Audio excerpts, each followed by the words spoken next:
हर हर महादेव। आप सभी को सर्वप्रथम सावन की हार्दिक शुभकामनाएं। तो आज हम जानेंगे महादेव, शिव, सदाशिव, महेश्वर, परमेश्वर, सच्चिदानंद रूप, परमात्मा, भगवान शिव, शंकर या भोलेनाथ कौन है। सबसे पहले हमें यह समझना होगा कि भगवानों को हम किस दृष्टि से देखते हैं। सर्वप्रथम हम भगवानों में क्यों भेद करते हैं और क्यों भेद नहीं करना चाहिए, क्यों द्वैत और अद्वैत भाव को छोड़कर भगवान को केवल प्रेम रूप में देखना चाहिए। सबसे पहले अगर भगवान का स्वरूप देखा जाए तो भगवान शिव कैसे हैं।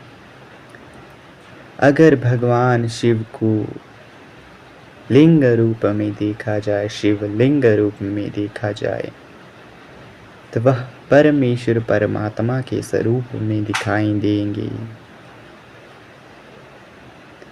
लेकिन हम मनुष्य हैं, हमें किसी भी भगवान को निराकार रूप में स्वीकार करना तो आता है, लेकिन उन्हें साकार रूप में देखकर ही हमारे मन को संतुष्टि और शांति मिलती है, क्योंकि हम मनुष्य हैं।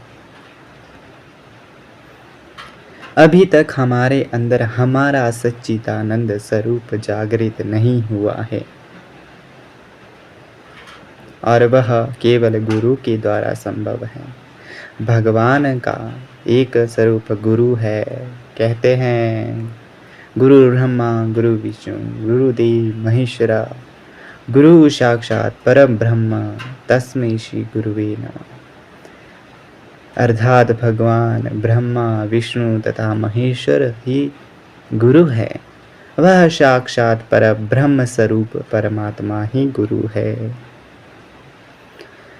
और कहा जाता है कि भगवान शिव से बड़ा गुरु कोई नहीं है। गुरु पर एक विषय पर लाइव मैंने बता दिया है, तो आप वहाँ से उस वीडियो को देखकर उस लाइव सेक्शन को ध्यानपूर्वक सुनेंगे। उसमें गुरु गीता का पूर्ण ज्ञान मिला है। अगर आपको गुरु के बारे में समझना है तो उस लाइव सेक्शन को ज़रूर सुने, देखने की ज़रूरत नहीं है। कभी भी मन अशांत हो तो उसे एक बार सुने, ज़रूर सुने जब भी आपको समय मिले। सोने से पहले सुने या जागने से उठने से पहले, आपकी जैसी मर्जी। अब बात आते हैं भगवान शिव शंकर कौन है। बहुत से लोगों को मन में यह भ्रम रहता है कि भगवान शिव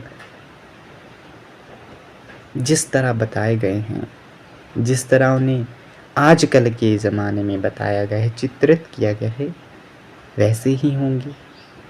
लेकिन नहीं, भगवान उनसे विपरीत है। भगवान सबको अपनाने वाले हैं।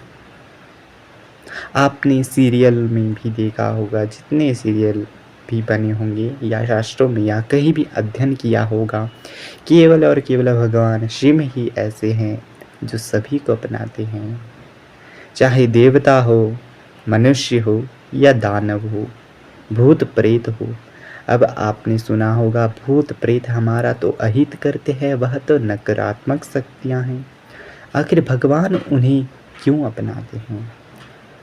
तो भगवान का एक स्वरूप है तमोगुणी। जहाँ भगवान ब्रह्मा को सत्वगुणी कहा गया है, भगवान विष्णु को रजोगुणी कहा गया है, वहीं भगवान शिव को तमोगुणी कहा गया है। आपको समझना चाहिए, वह केवल हमारे मतलब आम मनुष्य के माता पिता के समान नहीं है। वह भगवान के साथ पूरे जगत के माता पिता है। उन्हें पूरे जगत को संभालना पड़ता है। चाहे आप माँ पार्वती की काली स्वरूप को देख लीजिए, वह काली स्वरूप भी तमोगुणी है। भगवान शिव का महाकाल स्वरूप भी तमोगुणी है। भैरव स्वरूप भी तमोगुणी है। तमोगुणी का मतलब यहाँ मतलब यह है कि वह सभी के ईश्वर और ईश्वरी है, उन्हें सभी को अपनापन दिखाने की ज़रूरत नहीं पड़ती, वह सभी को अपनाते हैं, उन्हें अपनाना नहीं पड़ता। वह माँ बाप है, उन्हें अपनाने की ज़रूरत नहीं, वह क्योंकि वह आपने देखा होगा ना, कई बार माँ काली की मुंडों की माला पहनी होती, कई बार भगवान शिव को मुंडों की माला पहनाई जाती। क्यों? क्योंकि इससे वह संकेत देते हैं कि चाहे यह दुष्ट बिगड़े हुए बच्चे कितने ही बुरे क्यों ना हो, है तो हमारे ही बच्चे, इन्हें हम अपने से जुदा तो नहीं कर सकते। इसलिए वह माँ बाप स्वरूप तमोगुणी स्वरूप में उन्हें अपने पास रखने के लिए उन्हें अपने गले पर धारण करते हैं, अपने शरीरों पर धारण करते हैं। भगवान शिव भस्म क्यों लगाते हैं? वह इसलिए ही लगाते हैं कि मेरे बच्चे मुझसे कभी दूर ना रहे। मैं अपने बच्चों को किसी भी हालत में अपने से दूर नहीं होने देता। भगवान शिव सबसे ज़्यादा दुखी कब होते हैं? भगवान शिव का एक स्वरूप है पशुपतिनाथ। जब भी आप किसी भी जीव जंतु को नुकसान पहुंचा दो, उसे दर्द देते हैं, आप स्वतः भगवान शिव के कोप के भागी होते हैं। उस समय भगवान शिव बहुत दुखी होते हैं, चाहे वह कोई भी जीव जंतु हो। कृपया किसी भी जीव जंतु या प्राणी को दुख ना दे, उसका दुख सीधा भगवान शिव का दुख। भगवान शिव प्रलय क्यों मचाते हैं? क्यों बाढ़ आती है? क्यों बिजली गिरती है? क्यों सुनामी आती है? क्यों पृथ्वी फटती है? क्यों भूस्खलन आता है? क्यों भूकंप आता है? क्यों बवंडर आता है? क्यों आंधी तूफान आती है? वह भगवान श्री और माता पार्वती प्रकृति स्वरूप में आते हैं। क्यों आते हैं? इसलिए तो आते हैं प्राणी को समझाने के लिए, बच्चों सुधर जाओ, अभी भी समय है, सुधर जाओ, सुधर जाओ, सुधर जाओ। कृपया कर इस पृथ्वी का नाश मत करो, मत करो, क्योंकि यह पृथ्वी केवल हमारे लिए जीने के लिए नहीं है, सभी जीव जंतु प्राणी पेड़ पौधे धरती आकाश पाताल सभी के लिए हैं, बराबर है।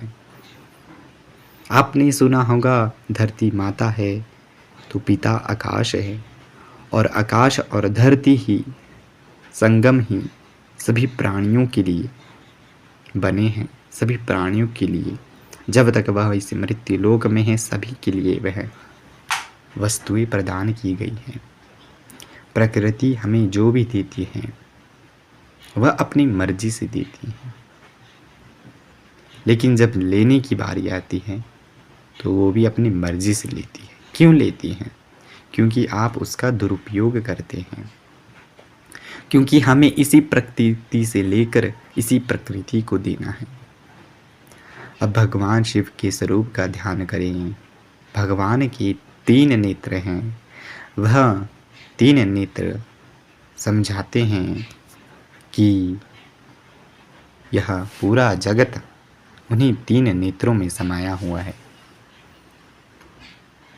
वह एक नेत्र संकेत है सूर्य का, दूसरा नेत्र संकेत है चंद्रमा का, और तीसरा नेत्र प्रतीक है